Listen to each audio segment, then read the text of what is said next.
Hey everyone, I'm here at PAX West, and I just had a chance to see Immortal Unchained. Really interesting project. I'm here with Robin, one of the developers on the game. Immortal Unchained is hardcore science fiction third-person action shooter. Big thing that we did and we think we bring into the genre is the shooter aspect of the game. And it was also one of the really hard things. You know, when we set out, we're like, yeah, how hard can it be to just do the shooter mechanics? And we started off with being very much just over the shoulder, a normal shooter, and it just didn't work at all. It just failed. It wasn't that fun. And then we had to iterate and work with what does it mean to us? And we ended up, not having cover, for example, being much more close up. There's a lot of action happening. You have to dodge around as things are shooting at you from every angle. You have your melee weapons as kind of a backup.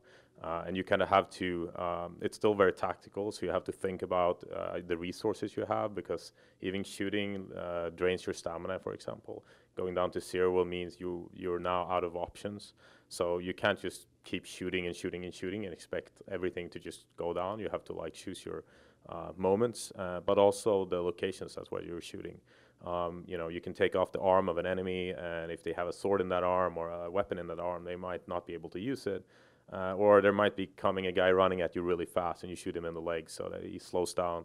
And you have to do this in like very short notice and be able to figure out what your strategy is going to be in any situation. Yeah, it's interesting seeing the way you guys are approaching adapting, what has historically been a close quarters, dodge rolling kind of experience in Dark Souls and similar games to range and shooting. There's a lot of enemies that spray out a lot of bullets that I was seeing. They have, energy shields you have to pop up. But even though you're this very capable living weapon, as you describe it in the game, you're also a little bit fragile. You have to, each enemy matters, each encounter matters. Is that right? Yeah, I mean it's really down to skill.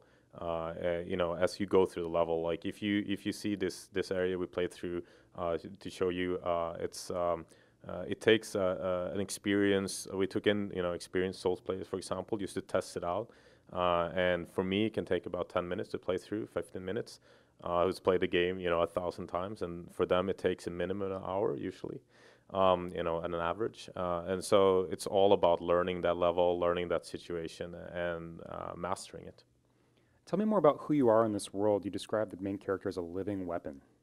Yeah, so I think that that's the outside. The outside of the game is you're released from a prison. You're told by the warden that you are a living weapon, and he explains to you that the universe is about to end, and he doesn't have any more choice, and you can't really fuck it up more when it's already worse it can be, right? But the thing is, something that's really important though is characters in this game lie all the time, and you don't know if that's true, like what he's telling you as you get out there.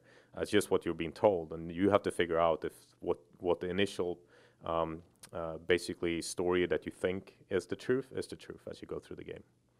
What about character progression? So you were telling me about the number of weapons in the game. How am I going to sort of have a different experience with a pistol or a shotgun, and how are you embracing the sci-fi aesthetic of the game to create interesting weapons? Yeah, so we spend a lot of energy just trying to figure out, like, because we have, way over 100 weapons in the build right now. We'll see exactly how many it ends up being, but, we'll never tell because we want gamers to figure it out. But just making them different from, we have weapons who have plasma, or, maybe this is an armor penetrating weapon and we'll use it in this situation.